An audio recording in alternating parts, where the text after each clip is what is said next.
Hey everyone, this is my Patreon pod reaction to the 23rd episode of Steins Gate.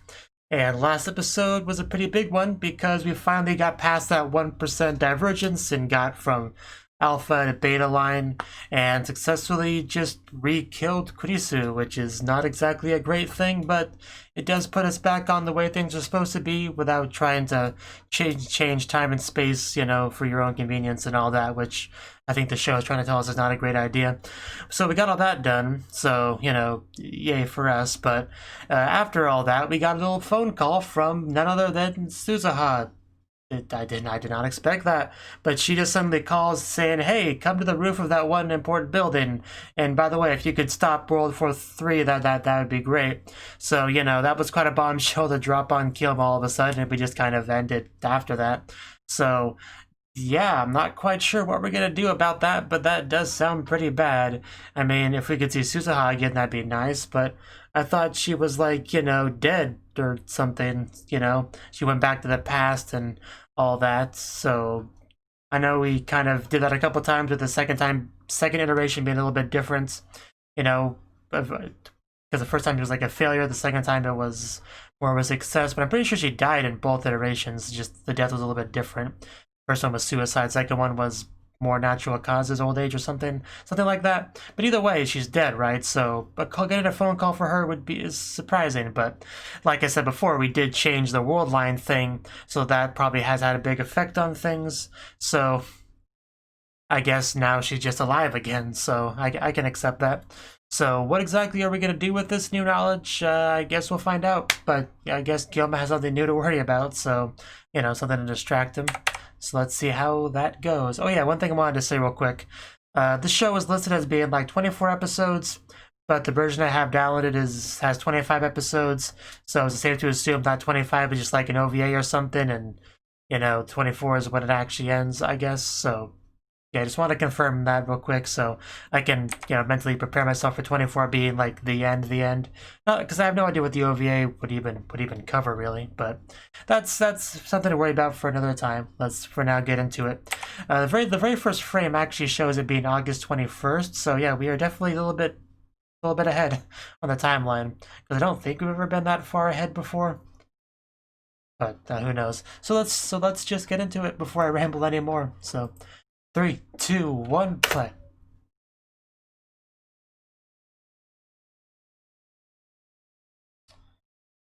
Okay.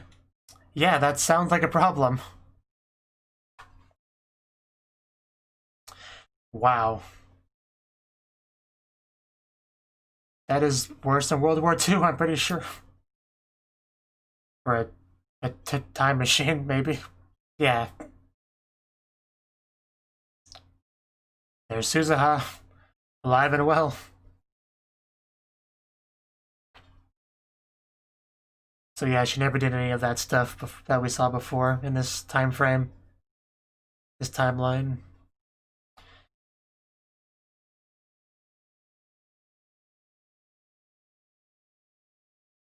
Yeah, I think he may be done with time travel for a while.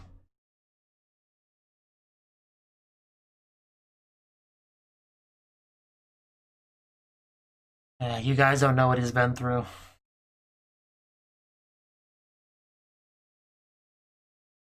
It was the name of our assistant, our lab member number 4.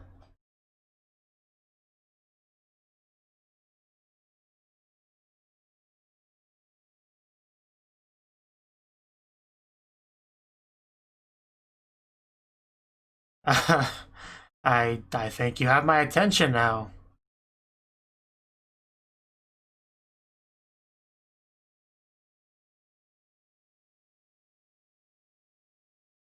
Oh.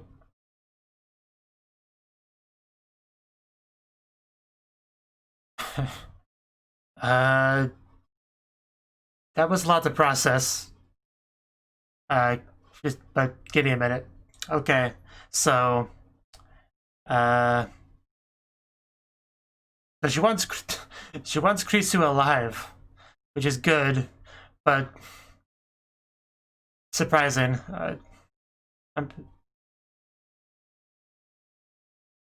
Kreese being alive would save the future prevent World War III, even though I thought Krisu was like on the side of CERN, but I guess it's something different than the CERN thing. I mean, someone told me that in a comment. But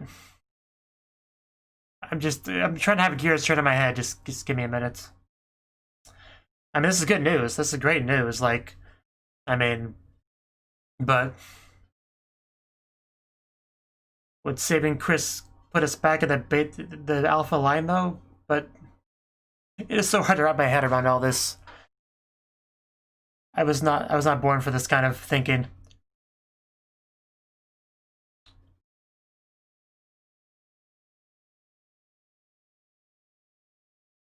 Before thing, I assumed Suzuha was the one that stabbed Krisu initially on July 28th, but now she's talking about saving her. I mean, this explains episode 1, though, why there was like a second Kyoma running around. This is how we get to that. Well, that makes sense, but I'm just gonna roll with it. Title drop, yeah.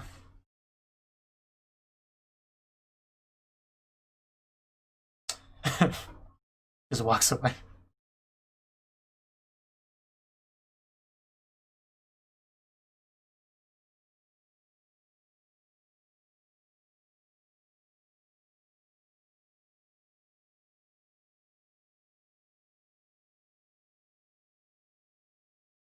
She call an emoji son.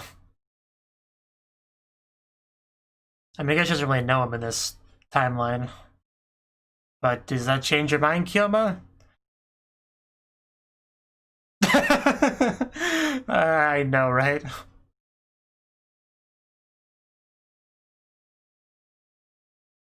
I can only imagine how lost she is, because I'm fairly lost. And she has much less context and information to go on than I do.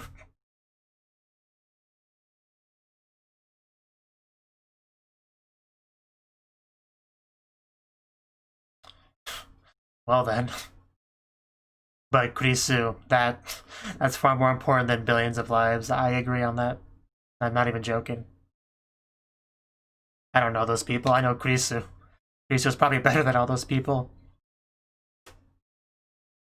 I trust Daru on that. You're still processing all that, Daru? Where we're going, we don't need phones.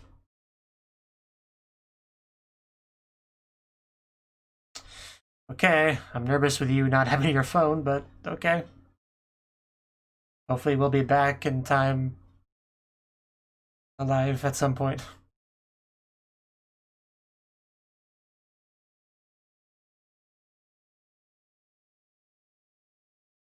Yeah, didn't we say it couldn't do that? But somebody told me that it only goes back. Huh. Yeah, I remember that too. I wouldn't have forgot something that important.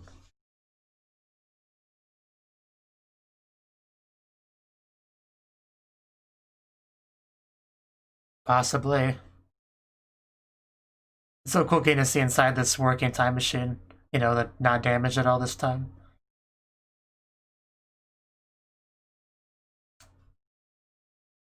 And the time machine did land properly, didn't crash or anything.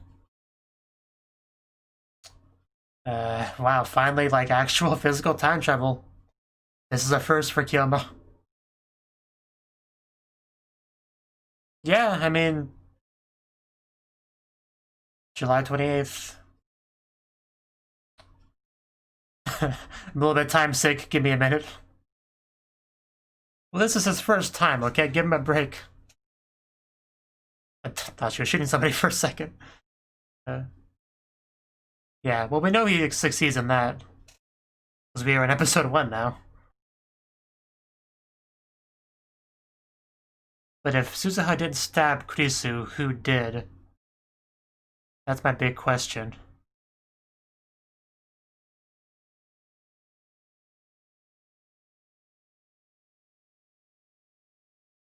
I guess it could have been Moeka. Because we hadn't met her at this point, but it doesn't mean she wasn't around. That was a close one. They're gonna see him steal her Upa or whatever. Because I know there was a thing with that. She lost it. Yeah. And he obviously takes it to manipulate her actions. I'm so glad we finally get to have this experience. Yeah, this is important, Kyoma. You don't understand.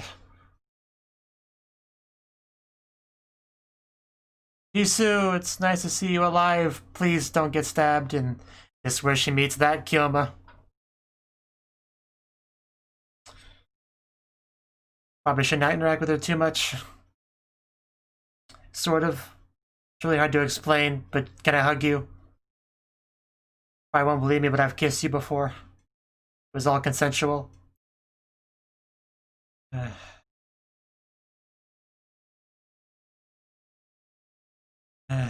Trying to save you. Please don't die.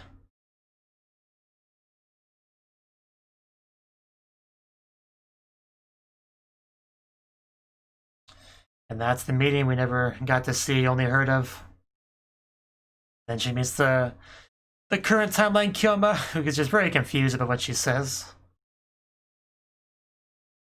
Yeah, Nagabachi. Well, no kidding.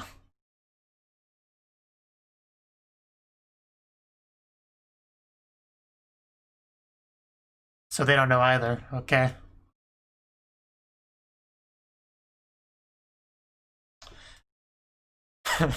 He gets to hear himself be Chuni from a distance.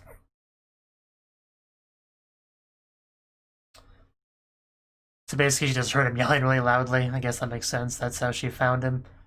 She obviously recognized the voice. Yeah, this is this place. I doubt it. I don't think we saw a blood trail or anything, or... I doubt it, but we'll see. I don't know enough to really say that with any confidence. But, yeah, what did she do right before she's stabbed? Time... Yeah, I saw the word time. It was upside down and in the dark.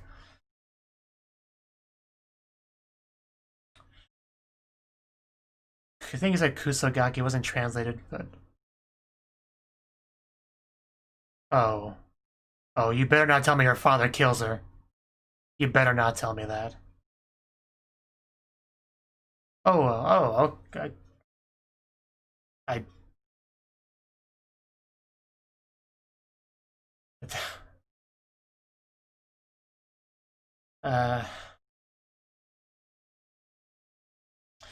This is not gonna end well.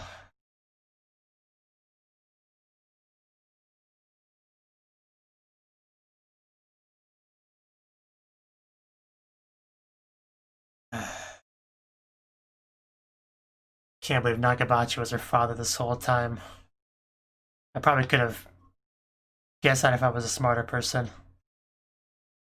Because they did, I guess, kind of drop hints about that.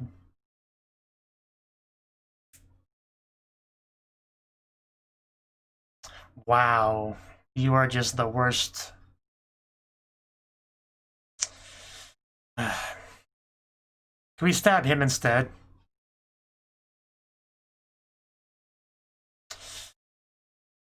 Why are you such a garbage excuse of a person?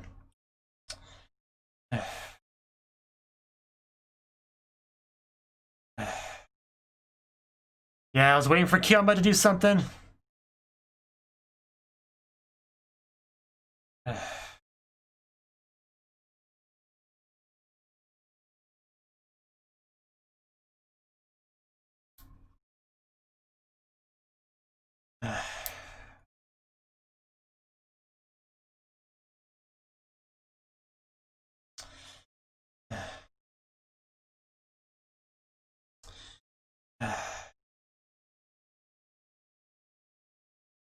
I'm pretty sure this is looking at him with her being stabbed. Because we heard Kyoma yell in the initial episode. Like he was upset that he couldn't save her, so... That's still what I'm expecting to happen.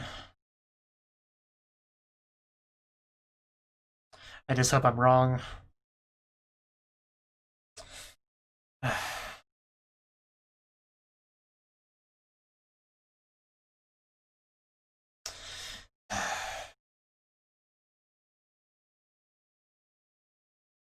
I don't think anything justifies murdering your own daughter like this. I'm pretty sure on that. Yeah, this is what I was afraid of.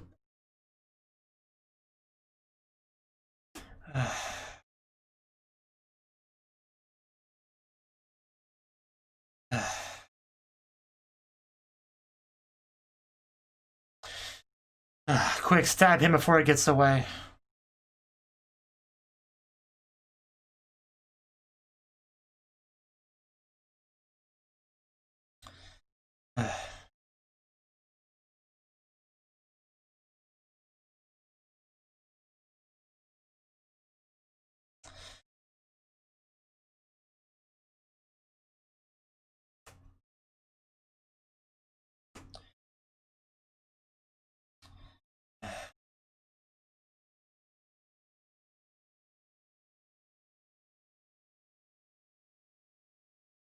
As if Kilma wasn't traumatized enough in this show. And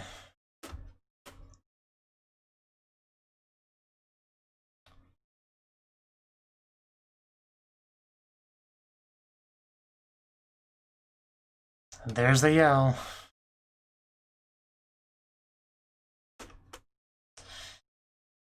So we can call that a failure.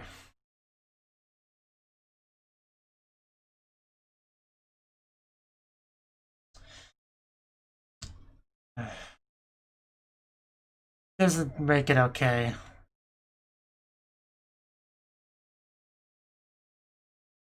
Yeah, honestly, I saw that coming as soon as we got to that scene. You know, there was 3 of them. It was so chaotic. I had a feeling she would be stabbed by accident by Kyoma.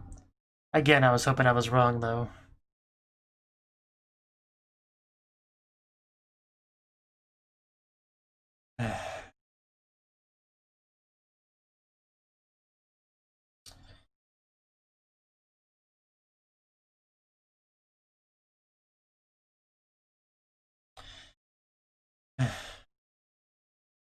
Turned on the TV. Is this really the time to be watching TV?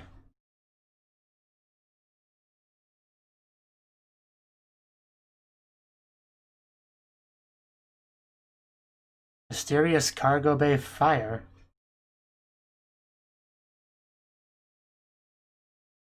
Oh, her thingy. Okay. How did that happen? How did it get there? We didn't see him do that, did we?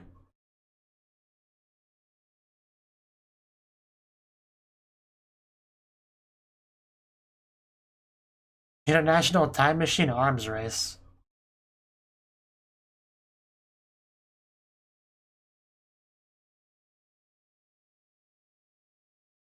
Okay. So, do we just try again, or?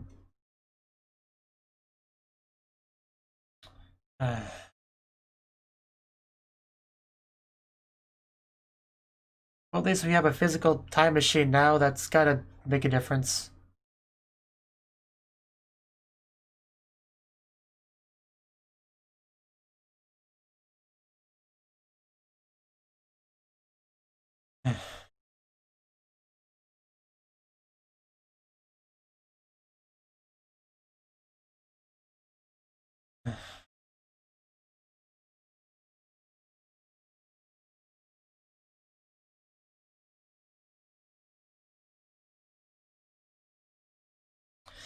Can't just give up. Oh, wow, Myri.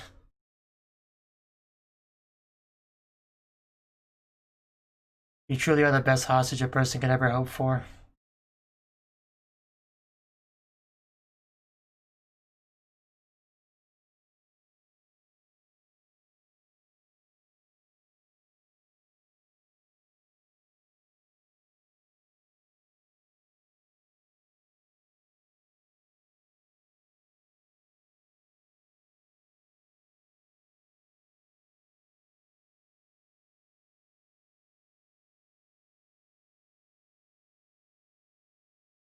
Mayuri truly is the most valuable lab member.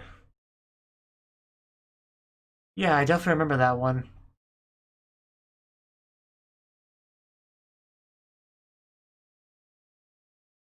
Well, thanks a lot, Suzuha.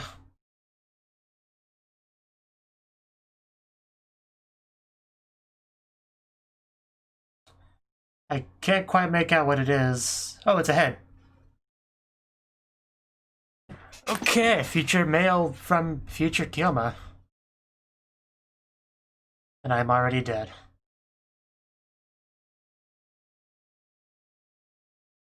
Yeah, no kidding.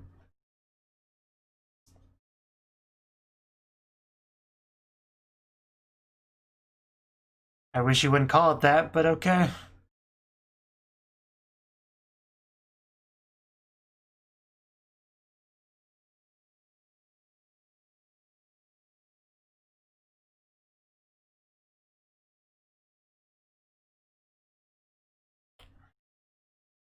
Right.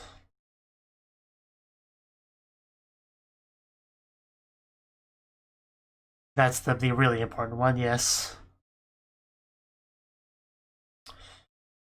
That's not encouraging.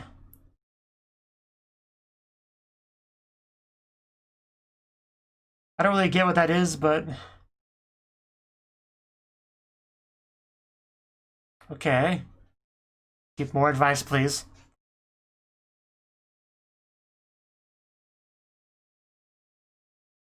But then how do I save her?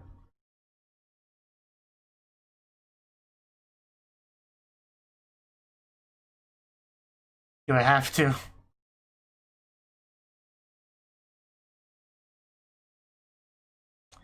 Definitely.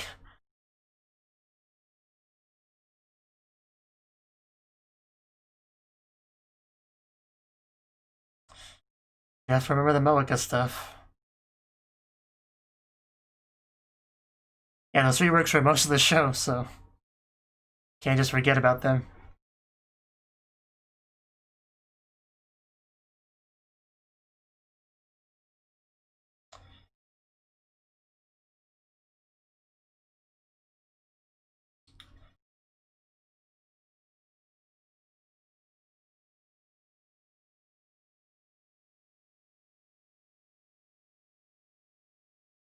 Deceive your other self.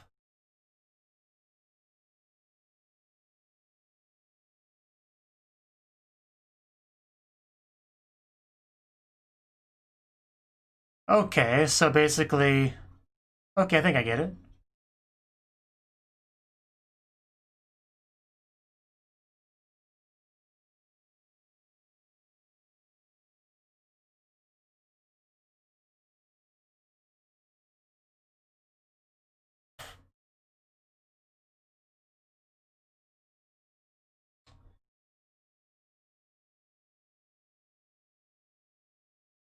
I actually got chills during this whole thing. Like, especially now. That was such a great speech. Scold.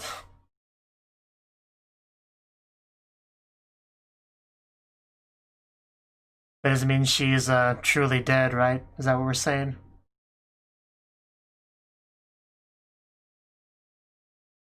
Make his past self think she died when she didn't.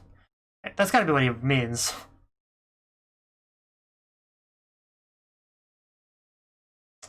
Yeah, just... Congro. Yeah, I don't think I've got chills that strong throughout the entire show. Yeah, you sounded pretty cool.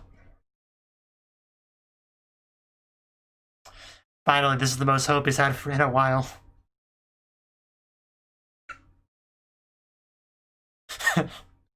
uh, yeah, you don't change that much. Chuny is a way of life, man.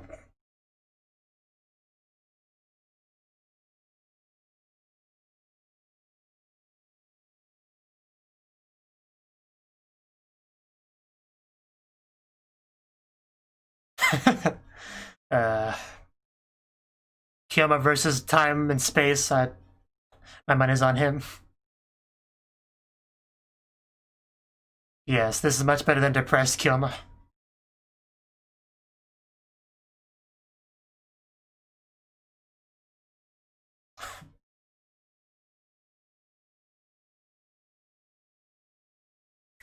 Reach towards that sun and grab it.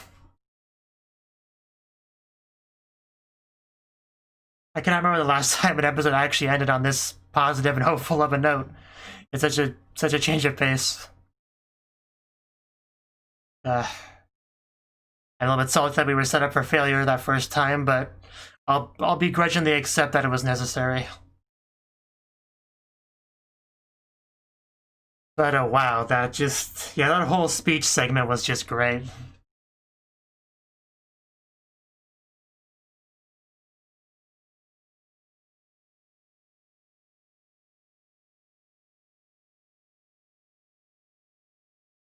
Did a good job of making you feel like the whole show has had purpose, you know. Even the timeline that we left behind, his experiences there still shaped him, shaped his motivation, who he is, what he wants to achieve. Okay, that was the 23rd episode of Steins Gate. And man, where do we even start with this episode? I feel like there's a lot to say about it, honestly.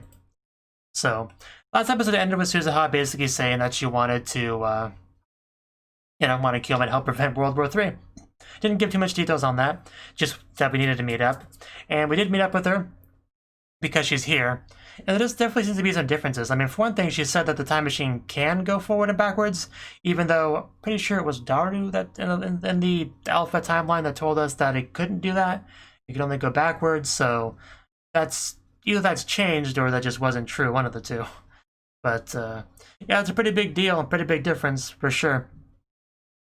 And Suzuha, yeah, World War III sounds pretty bad. I think she said it was like 5.7 billion casualties. It was a lot. It was a lot, but that doesn't really matter so much to Kyoma as much as Kurisu's life does, which I get. I doubt any of those billions of people were as good as Kurisu. I don't think they were. I just don't think they were. So, Kurisu saving her is definitely the motivation, for sure. And yeah, apparently saving her will save them, so it just kind of all works out, right? Doesn't matter too much what his motivation is.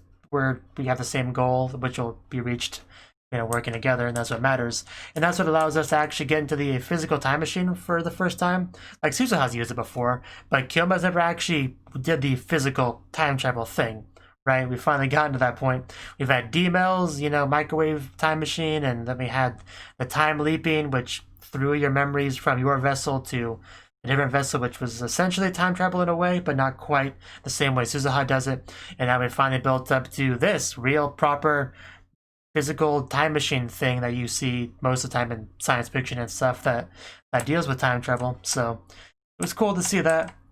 And then we finally got to what I've been waiting for a while, which was seeing episode 1 from the different perspective, because episode 1 made it pretty clear that we would do that at some point, right? So we got to see that, and it is always pretty funny seeing Kyoma just like ducking and dodging and hiding behind things, making sure not to be seen by the other Kyoma. And yeah, some things we knew would happen because of what we know from episode 1, like we actually got to see Kurisu talk to Kyoma, And this is an interesting scene just because from her perspective, this is a complete stranger, just a random guy in a trench coat, or a lab coat, rather. And to Kyoma, this is someone that he cares deeply about, that dies, and he's seeing her again now. And even though she has no idea who he is, like, there's got to be a very strong mix of powerful emotions there, I would imagine. Right? And then it was after that she met Kyoma of this timeline, who had never met her before. So almost like flipping the dynamic during that bit. And yeah, as soon as we saw this one guy, I mean, it became pretty clear that was a guy that, well, I was going to say stabbed her, but that's not actually what ended up happening. But he tried to, right? But then she called him daddy, and I'm like, no. Because she talked about her dad in the show before, how they, used to get along, but not anymore because he, can't handle the fact that his daughter is smarter than him. He's really salty and butthurt and just can't handle that like a mature adult should. And, I still didn't imagine it was as bad as it was shown here, like getting physically violent with her. Just, there's no justifying that. Like, she has done nothing anywhere near to warrant that treatment. But he does it anyway because he's an asshole, and he's just the worst. And he just comes here, tries to steal her work, put his name on it, kill her, just like, Jesus Christ, man, I hope you die in a fire, slowly and painfully. Just, oh, he pissed me off so much. And, you know, once Kyoma, you know, got involved in this, it was pretty clear how this was going to end, right? We already know from episode 1 that this timeline's Kyoma yell, well, no, that Kyoma yells, and then this timeline's Kyoma hears the yell, so, you know, obviously she was going to get stabbed, and I was pretty sure Kyoma was going to be the one to do it by accident. I didn't say it at all, but the reason I thought that was because, you know, I couldn't see a scenario where Kyoma's here, sees us all go down, and he stabs, and the father stabs Kurisu without Kyoma having a chance to stop it. Like, I couldn't imagine a scenario where that happens in my head. What made a lot more sense is it was just a really chaotic battle, and, you know, just she accidentally gets stabbed in the chaos, right? Like, that just made the most sense to me. And that's exactly what ended up happening. Which makes it so much worse than just if he did it, at least, you know, from Kyoma's perspective. Because he came here to save her and literally did the opposite. Like, you can't really imagine how much that would hurt. Especially when she's just talking about how much she doesn't want to die and how she's dying in his arms. It really doesn't get much more tragic than this. Like, it doesn't. So then he basically goes home a failure, you know, completely failed the mission. Is probably reached a new peak as far as trauma goes. And I think he would have just straight up given up here on everything if it wasn't for Mayuri that literally slapped some sense into him and got him to keep moving forward. And then from that point, we finally started to get some, you know, some hopes and positivity. Although before that, we had this thing here about, you know, freaking Nakabachi and the mysterious fire in the cargo bay, which has to have been done by, like, you know, tram travel shenanigans, I have to imagine. But I don't think we ever saw Kyoma grab the thingy, you know, Mayuri's thingy. I don't think we ever saw him do that, so I guess we'll see him do that next episode, or yeah, his next attempts to save the day, right? Because it played a role in it. What exactly was it that he said? We were very fortunate. If this hadn't triggered the metal detector, the paper would have burnt up. Right, so basically the Mayuri thing prevented the paper from getting burned, but we want the paper to get burned, right? That's one of the two things we wanted to accomplish. So it wouldn't make sense for Kyoma to help with that, but, you know, I don't see this guy taking the thing. He didn't even know Mayuri. So how did it get there exactly, I guess, is my overall question. You know, I don't quite get that. But it's obviously hers. I mean, it's got her name on it. Pretty clear. I don't think we actually addressed how it got there at all, though, in the episode, so we could just have to watch that. Yeah, even Daru asks, what's it doing in Russia? And just literally nobody answered that question. She just says the paper's the start of everything, and that's what we have to take care of. But how did it get on the... We're gonna get the answer. I'm positive we're gonna see how that happened, so I just gotta let it go for now. I just a little bit salty that apparently Mayuri's precious little thingy, like, saved the enemy. It's a little bit triggering. But yeah, that was before that scene. And then we got the actual some hope, right? Mayuri says that she knew, or not Mayuri, Suzuha. Suzuha says she knew that this is how it would go down, and this was kind of the trigger for the path that Kyoma would go on and allow them to succeed, right? Like, I can't really do the full speech justice by kind of overviewing it here, but he clearly believes that there is a chance to save her in a way. He definitely makes sure that Kyoma does not forget the experiences he had in the Alpha World line and what that's done to shape him and his destiny and, you know, what he cares about and all that. Because without that 3 weeks spent, you know, with Kurisu, there would be no desire to save her, right? So even though that was a different timeline that he's no longer in, it still has value. It still has meaning. It shouldn't be forgotten. And that is helping to drive him forward. And he said that we can't really, like, undo time stuff exactly, but we can kind of loophole it. Like, you know, what the other Kyoma saw, I think what he tried to say is that what the other Kyoma saw, he still needs to see that, but we have to make it where it's not quite what he thought it was, essentially, I think is kind of what he was trying to say, right? Like, there's probably still going to be a pool of blood and all that, but Kurisu won't actually be dead. Because I don't think he actually checked to make sure she was dead. I think he just saw blood in a body, right? So it is technically possible that he jumped to conclusions thinking that she was dead when she's actually alive. And we just had to make sure that's actually the case. I don't know. It's really hard to wrap my head around this time travel stuff, but I think I get the gist of it, right? You know, make her seem like she's dead, but still be alive kind of is our goal. I think that's what it boils down to. But we'll see. I do my best to follow this stuff. And then we had, you know, the words brought up, Elsai, Kongru, however you pronounce that. The Steins Gate, which I guess is the target world line, so finally we get the full meaning of Steins Gate. You know, so that's nice. For sure. And it felt so good to see Kyoma finally, like, rise out of the shadows with his head held up high, actually reaching towards that sun. You know, and because reaching towards the sky has been kind of a sad, depressing thing, especially when Mayuri does it. But here, it's definitely more of a hopeful thing. And I actually do have, hope that we could succeed. I really don't want to see her get stabbed again, so if we could succeed next time, that would be great. But man, I hate her father so much. I can't even describe with words how much that pissed me off. But I do think that's everything I wanted to say on the episode. Just the message that his future self sent him was great. I loved everything about that. I kind of want to watch that whole thing again, honestly. But yeah, one of the most just frustrating and painful things in anime is just when a character is desperate to have the approval of their father or mother or whatever, you know, even though their father or mother is, you know, worthless, not worthy, really doesn't even deserve the effort you're putting in to please them, you know? Because I've seen that sort of thing in anime before, and it's always just so frustrating to deal with. But yeah, this was a great episode. They threw a lot of information at us this episode, but I feel like I got most of it. I don't think I was actually too lost. Just time travel is important. It had a big role in World War III. We get rid of the papers, so that becomes less of an issue, because obviously Russia getting time machine stuff, probably not a good idea, so we gotta burn that, save Kurisu, and that will prevent things from getting bad. Like, I feel like I get it. I feel like I get the episode. I could be wrong. I'm probably wrong. But I feel like I get everything that happened in this episode, at least 92%, really. And anything I don't get, I'm sure will become clear next episode, so I'm not too worried about that. You know, like the Mupa, I can never remember what that thing's called. The stupid metal thing. You know, I'm sure we'll see how that got on the plane and all that. Or maybe it won't get on the plane because Gamma will do something different. Like, maybe that's why he takes it to prevent it from doing that. You know, so the paper actually does get burnt up this time.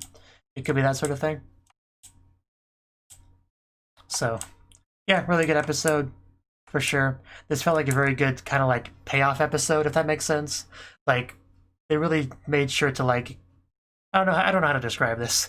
Like, we've had this whole show, lots of experiences, lots of time travel, lots of bouncing from timeline to timeline, Kyoma gaining a lot of experience and memories and trauma and all this, and it feels like that all kind of came together in this episode in a way for us to finally find a hopeful path. You know, Steins Gate, the target world line, like a true happy ending, you know? Like, it really felt like that kind of thing. And next episode is the final episode of like the main series, so hopefully we could save the day, because like all we have to do is burn the paper, save Kurisu, and we have the closest thing to a happy ending we've seen in the show so far, right? So that's all we have to do. Nothing will go wrong, right? Like I said, I was hopeful, but I still always am a little bit worried in this show because it likes to hurt me, like I said. But you know, I want to be optimistic, so yeah, I just have my fingers crossed and just hope for the best. Thank you for watching, and a special thanks to Cnouki and Ryan for supporting the channel. If you enjoyed this video, I hope you consider clicking the like button and leaving a comment, because that's a great and easy way to let me know that people want more. If you want to do something big to help the channel, you can support me on Patreon and get nice benefits like early access to certain videos. See you next time.